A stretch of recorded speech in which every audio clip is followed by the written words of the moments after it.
Bonjour à tous et bienvenue dans ce podcast. Aujourd'hui, en fait, on va faire un podcast un petit peu bilan, bonne année, avec quelques bonnes pratiques que j'ai retenues, des choses au contraire qu'il faut que j'arrête. Et j'espère que ça va vous inspirer et que ça va vous donner aussi des petites idées pour vous. Alors déjà, je vais commencer par un petit hack, entre guillemets, un truc vraiment très simple que j'ai fait cette année. D'habitude, je pense que vous êtes comme moi, le jour du premier de l'an, lors de la soirée, vous êtes chez des amis, vous faites un peu votre soirée, et voilà, vous commencez à recevoir des SMS, et puis vous faites un copier-coller d'un message, et tac, vous le balancez à tous vos contacts, allez, bonne année, bonne santé, puis les autres vous renvoient un petit message comme ça derrière, merci, blablabla. Moi, en fait, c'est ce que j'avais l'habitude de faire. Puis cette année, en fait, j'ai un peu changé les choses. J'ai certes envoyé un ou deux messages par SMS le soir même aux personnes qui me l'ont envoyé. Et au lieu de passer mon heure, puisque je passais une bonne heure à envoyer des SMS, et c'est vrai qu'on me le disait souvent de temps en temps, My Fred, allez, viens faire la fête avec nous. Je disais, non, non, attends, j'envoie un message à tous mes contacts. Et ben en fait, cette année, je voulais faire deux choses. En fait, il y a une chose que j'ai pas faite, et je pense que j'ai bien fait de ne pas le faire. C'est qu'en fait, je voulais envoyer un message vocal à l'ensemble de mes contacts avec une solution que je connais, hein. Il y en a plusieurs que j'ai déjà montré sur conseilmarketing.com. Un message vocal, c'est tout simplement vous enregistrer un message type. Par exemple, bonne année, bonne santé, je te souhaite mes meilleurs voeux. Allez, à bientôt, rendez-vous pour l'année prochaine. Et donc, en fait, qui est déposé de manière automatique, comme si le message était passé directement sur le répondeur, ce qui est le cas.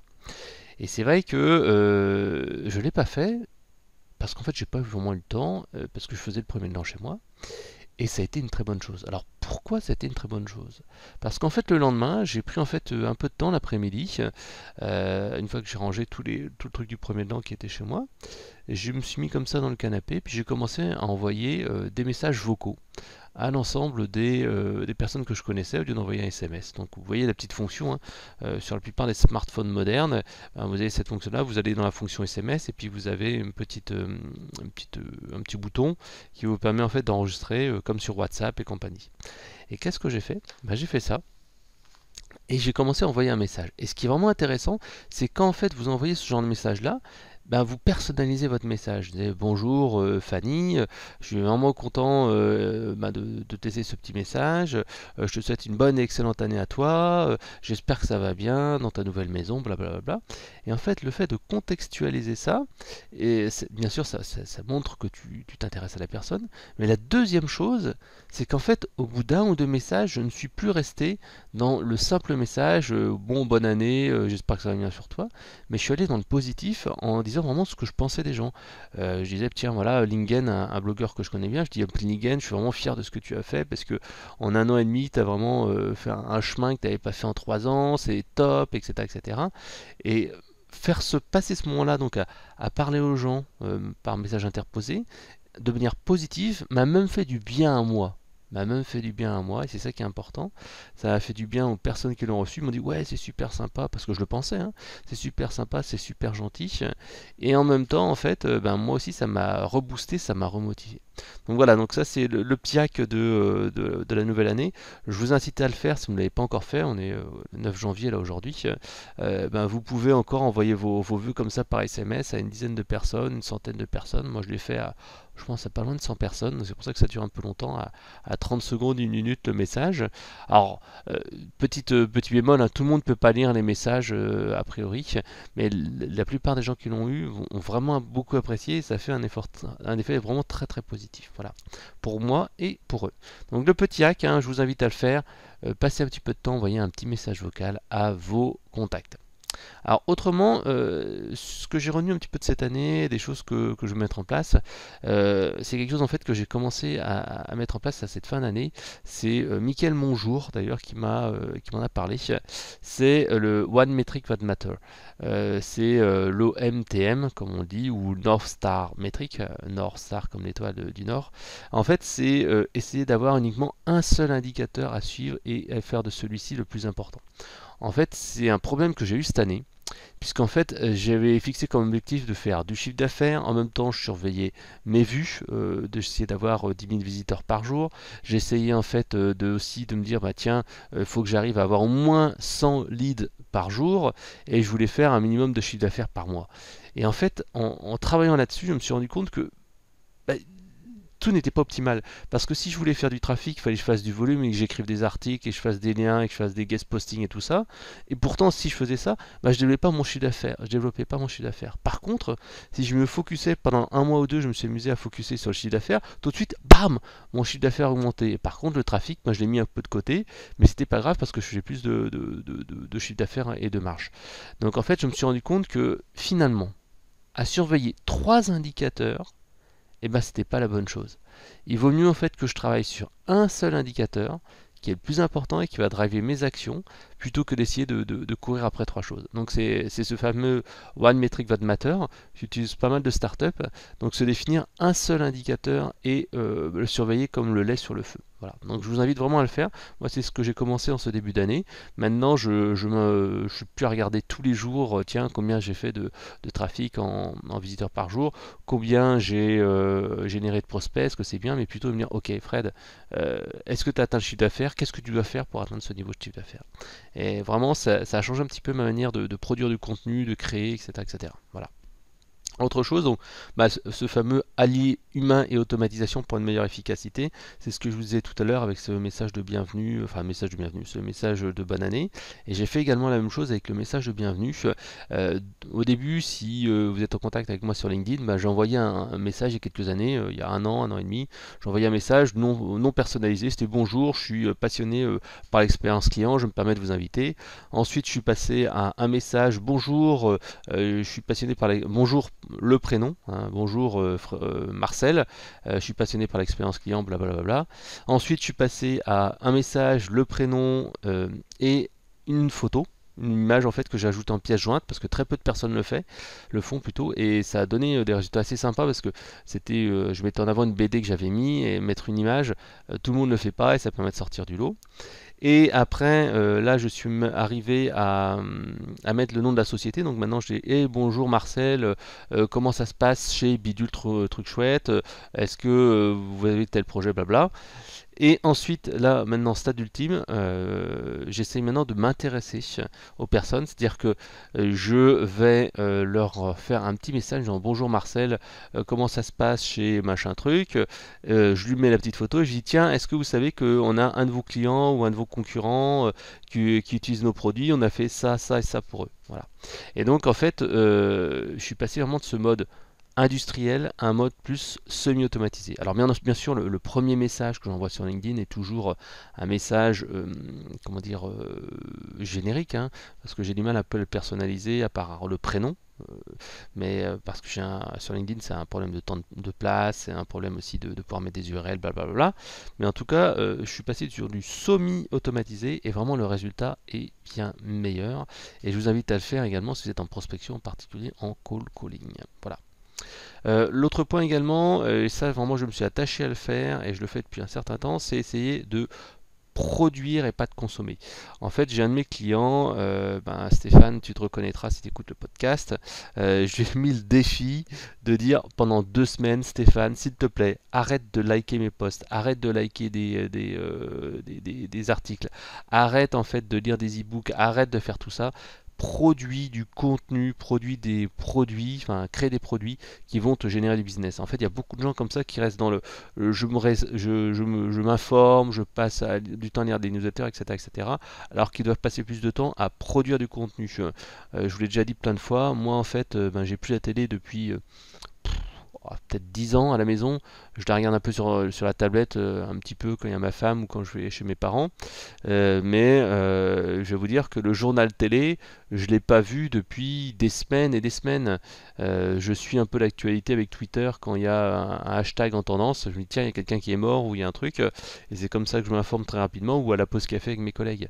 Et en fait, ça, finalement, ça me fait gagner énormément de temps par rapport à la moyenne des gens qui regardent tous les soirs le journal télé ou qui lisent en plus le matin 20 minutes ou métro dans le train, etc. etc. Voilà.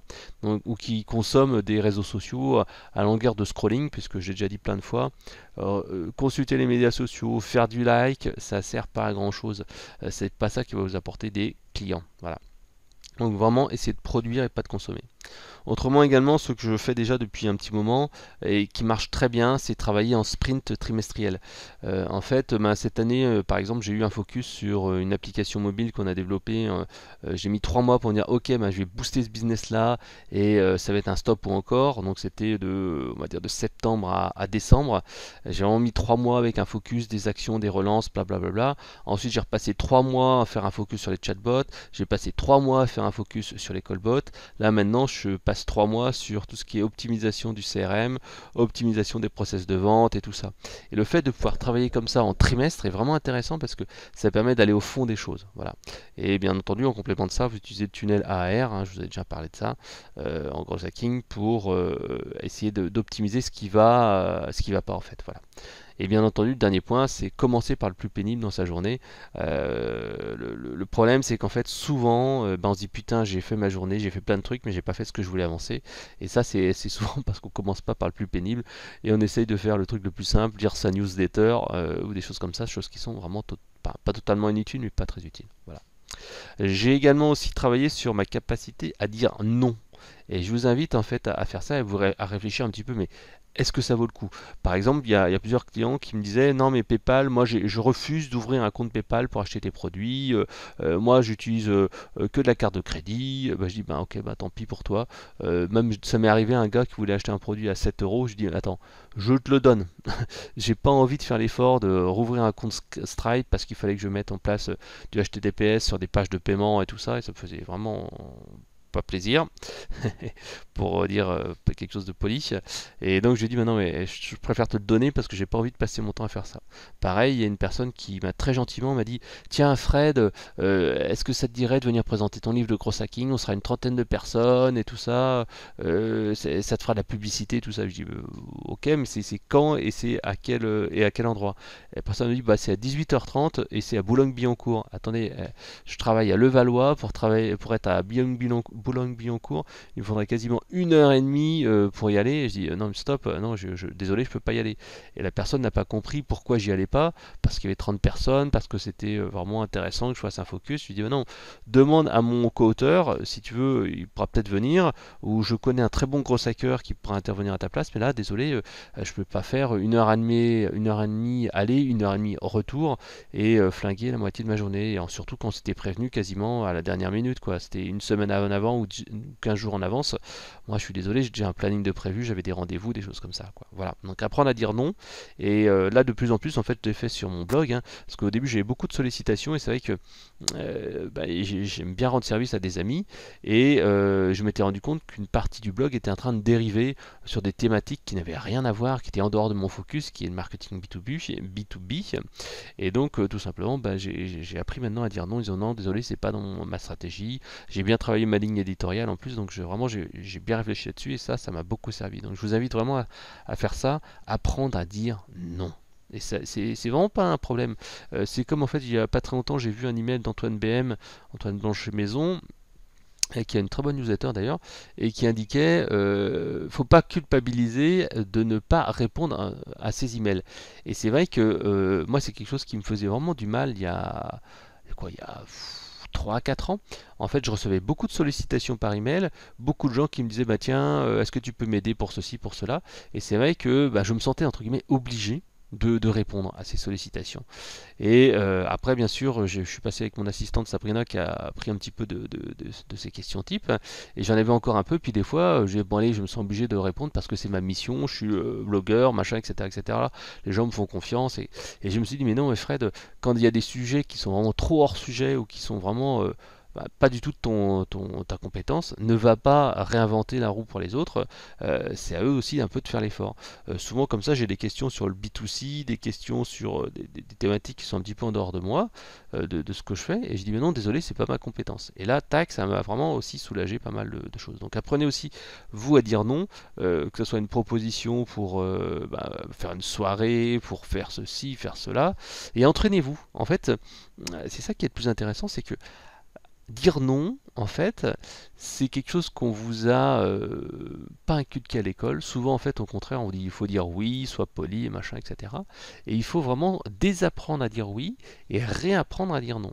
Et une bonne technique, c'est le faire au quotidien. C'est-à-dire que par exemple, vous allez, je sais pas, au McDo, malheureusement, tout se commande quasiment avec des écrans, mais apprenez à dire non, par exemple, quand vous êtes au restaurant. Au McDo, au lieu d'aller à la borne, allez tout simplement devant les caissiers, et quand ils vous demandent est-ce que vous voulez un dessert, est-ce que vous voulez un menu, est-ce que vous voulez un truc, blablabla, dites non. Ou je sais pas si vous allez sur un marché, est-ce que vous voulez aussi ça? Non. Voilà, donc en fait, apprenez comme ça à, à dire non au quotidien et ça vous entraînera, ça vous renforcera et vous verrez, vous aurez une capacité à dire non qui sera bien plus importante. Voilà. Un autre truc qui m'a vraiment servi cette année et je vous invite vraiment à le faire, c'est lire des livres audio. Vous voyez, vous regardez cette vidéo, vous écoutez ce podcast. Et ben en fait, moi, lire à peu près 5-6 bouquins, parce qu'en fait, le problème des livres audio, c'est qu'en fait, sur l'instant, on les écoute, etc., mais ça rentre pas une oreille, ça part de l'autre. En fait, il faut l'écouter au moins 3-4 fois, et moi, j'essaye de prendre des notes avec les idées importantes, parce qu'autrement, en fait, on les oublie, c'est beaucoup moins fort qu'une lecture papier, avec ce qu'on peut éventuellement signer, noter, etc., enfin, signer, surligner plutôt. Donc c'est moins fort, mais quelque part, vous allez vraiment vous imprégner de pas mal d'idées et vous allez au moins prendre une petite partie de ce qui est dit. Donc vraiment les livres audio, que ce soit Audible, que ce soit Cooper, utilisez-les, ça vous permettra vraiment de progresser parce qu'autrement, moi, j'avais plus le temps de lire des bouquins et même j'écoute pas mal de podcasts aussi et c'est assez intéressant. Par exemple, il y a un très bon podcast dans le domaine de la vente qui s'appelle Dans l'arène où il y a vraiment des très bonnes idées très opérationnelles. Voilà. Autrement aussi, quelque chose qui m'a vraiment très servi cette année, c'est le coaching mutuel, hein, je vous en ai déjà parlé plusieurs fois. Tous les mois en fait, avec un autre entrepreneur qui est dans le domaine de la vente du commerce, et qui est non concurrent de moi, qui a une autre problématique, et bien en fait on se coach mutuellement, on se fait un déj virtuel, et donc en fait pendant une heure et demie, tous les mois en fait on échange sur nos problèmes, on passe une demi-heure sur une personne et une demi-heure sur l'autre avec ses questions-réponses, etc. Et sincèrement, ça permet donc bien sûr de s'ouvrir, ça permet d'échanger, ça permet d'avoir un point de vue externe, ça permet de se challenger, ça permet de se remettre en question. Et c'est vraiment très puissant. Donc je vous invite comme ça, si vous avez quelqu'un avec qui vous entendez bien, avec qui vous avez confiance, qui est non concurrent, proposez-lui comme ça de se faire un déj une fois par mois et vous prenez un peu de temps pour discuter et vous dites tiens voilà 2-3 jours en avance je t'enverrai quelques questions qui me préoccupent actuellement et on essaiera d'échanger là-dessus. Voilà. En complément de ça, j'ai également fait beaucoup cette année le déj virtuel. Alors le déj virtuel, c'est très simple. Au lieu de faire un déjeuner en face à face, parce que bon moi, vous savez, j'habite à Paris et des fois quand on se fait un déj, qu'est-ce qu'il faut faire? Il faut aller à une demi-heure de là. Ensuite on fait le déj, on attend pour bouffer et ensuite qu'est-ce qui se passe? En fait on attend le dessert, on attend le machin et puis il faut revenir. Finalement vous avez flingué 2 heures et vous avez à peine eu le temps de discuter parce qu'en plus le truc était en plein brouhaha, en plus la serveuse est venue vous interrompre 3 fois, en plus il y a du monde aux alentours et vous êtes un peu distrait. Donc en fait le déj virtuel, mes collègues se moquent un petit peu de moi, ils me disent ah tiens Fred tu fais encore un déj virtuel ce midi avec un petit sourire et je leur dis mais attendez c'est quelque chose qui est super sympa. En fait je l'ai fait avec plusieurs personnes et ces personnes-là m'ont dit ah ouais c'est vrai que c'est un format qui est original. Le principe c'est très simple, vous allez faire comme vous faites une réunion à distance, donc vous utilisez Zoom, vous utilisez JoinMe, vous utilisez Teams, vous utilisez Skype, enfin bref vous utilisez n'importe quel outil que vous voulez. Et en fait, vous donnez rendez-vous à quelqu'un, et là vous avez votre petite salade, vous avez votre sandwich, vous avez votre thé, moi je prends du thé le midi. Et tac, en fait, vous êtes en train tout simplement de discuter, d'échanger. Alors, ça n'a pas la convivialité d'un repas, parce qu'en fait, lorsqu'on fait un repas physique, il y a quelque chose qui se passe. Hein, c'est pas juste comme faire une réunion virtuelle. Il y a vraiment beaucoup de choses, il y a plus de liens, il y a plus de choses qui se passent. Mais c'est quand même entre la réunion, le déjeuner physique, c'est vraiment entre les deux, et c'est quelque chose qui est assez intéressant. Et je trouve ça vraiment très bien, et ça permet vraiment d'aller à l'essentiel et pourtant de partager un moment de convivialité. Donc, le déj virtuel, je vous invite vraiment à le faire. Voilà. Autrement, bon, j'ai travaillé sur le temps et c'est vrai que je l'ai déjà dit plusieurs fois. Là, je vais écrire un bouquin sur les chatbots qui va sortir au mois de mars. Et donc, en fait, ce bouquin-là, j'ai réussi à l'écrire grâce aux routines. Je me mettais en fait une demi-heure d'écriture tous les midis quasiment ou un midi sur deux. Et là, forcément, j'ai vraiment pu avancer alors que des fois, je passais des après-midi et j'avançais quasiment pas parce que j'étais pas concentré, parce que ceci, parce que cela. Donc vraiment quelque chose qui est vraiment bien et travailler donc sur la durée, l'effet cumulé, c'est quelque chose qui est très fort. Voilà. Autre point également, c'est positiver. Moi, je vois pas mal de gens en fait qui sont vraiment dans un aspect négatif, qui voient que le côté voilà, ça va pas, machin, etc. Il faut positiver. Par exemple là, tu vois, avec les grèves, eh ben, heureusement, moi, j'habite à peu près à 45 minutes de mon bureau et 45 minutes à pied. Je précise. Et donc là, avec les greffes, ce que j'ai fait, ça m'a donné l'occasion de faire un peu de marche à pied. Des fois, je le faisais, mais vraiment de manière exceptionnelle. Et c'est vrai que ça m'a fait plaisir un petit peu, des fois le matin, de me dire, bon allez, le bus, attends, il va mettre 5 minutes de moins parce que il y a un bus tous les demi-heures. Allez, hop, je vais tout simplement le faire à pied. Et c'est vrai que ça fait du bien, ça permet un petit peu aussi de faire une bonne fatigue physique, ça permet de réfléchir un petit peu, de s'aérer la tête. Parfois aussi, on peut utiliser un petit podcast pendant ce temps-là. Donc c'est vraiment intéressant d'avoir ce petit moment de dépense physique et ce moment en fait où on est un peu en déconnexion.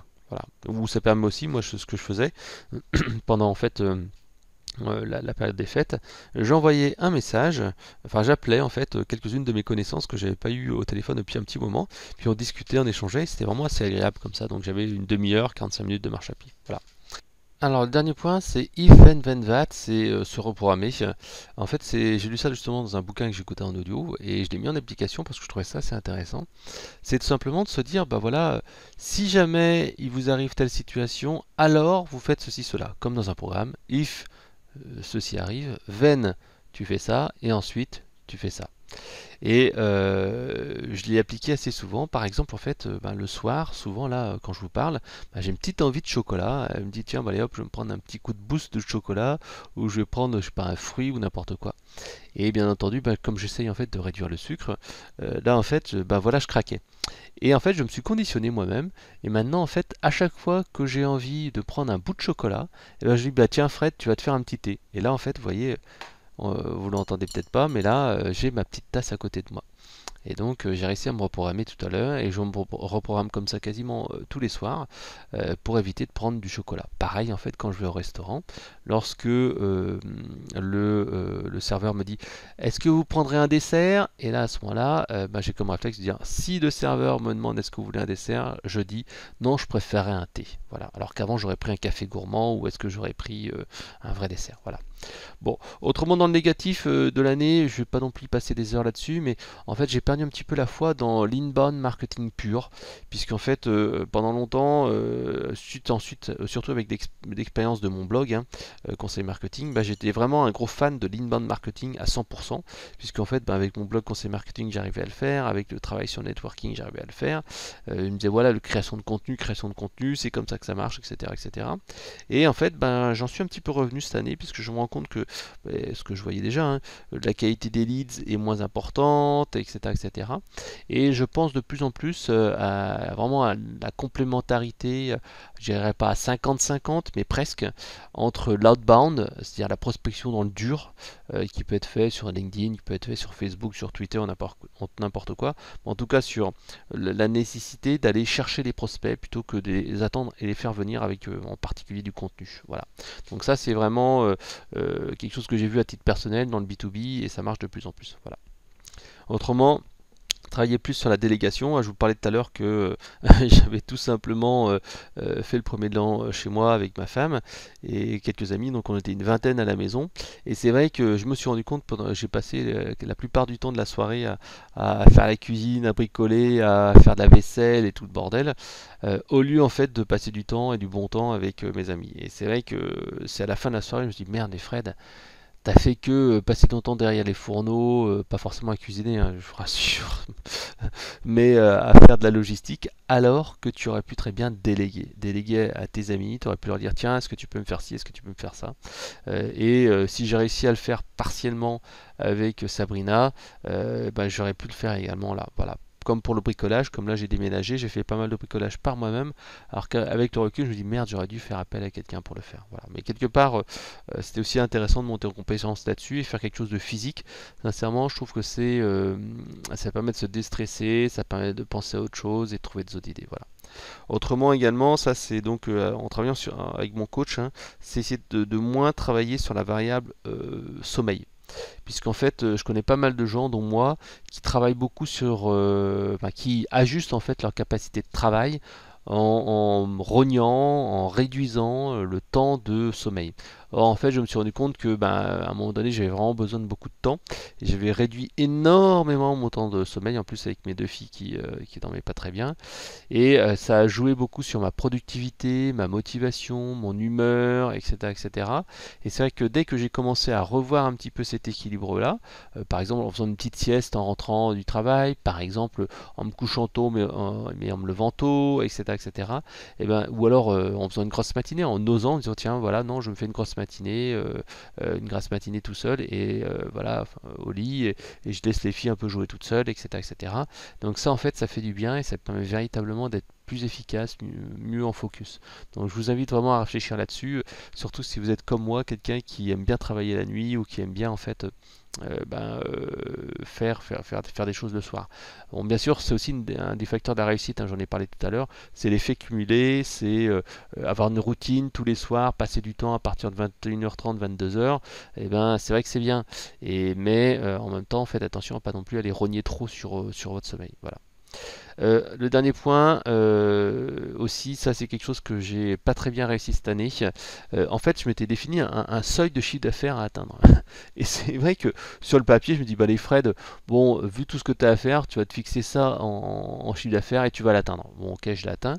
Mais ce qui s'est passé, c'est qu'en fait, j'ai pas assez détaillé comment le faire. Je me suis dit, bah tiens, je voudrais faire tel chiffre d'affaires, mais j'ai pas dit, bah tiens, qu'est-ce qu'il faut que je fasse pour l'atteindre. Et ça, en fait, je pense que c'est le plus important. C'est pas ce que vous devez faire, mais c'est comment vous devez le faire et comment vous allez y arriver. Et ça vous permet de vous poser des bonnes questions. On revient encore sur le why, le livre Commencer par le pourquoi, hein, le why de Simon Sinek, qui permet en fait de se dire, déjà pourquoi je fais ça, et ensuite comment je le fais. Et ça, vraiment, c'est quelque chose qui est beaucoup plus important et qui permet de mieux concentrer ses idées, de trouver des idées alternatives.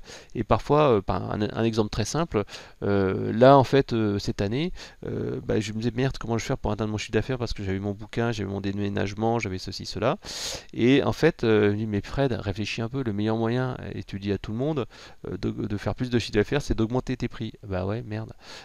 Je te dis, pratique what you preach, fais ce que tu préconises, et tout simplement j'ai multiplié mes prix par deux, et les ventes ont quasiment pas bougé en volume. Par contre en chiffre d'affaires ça a beaucoup augmenté.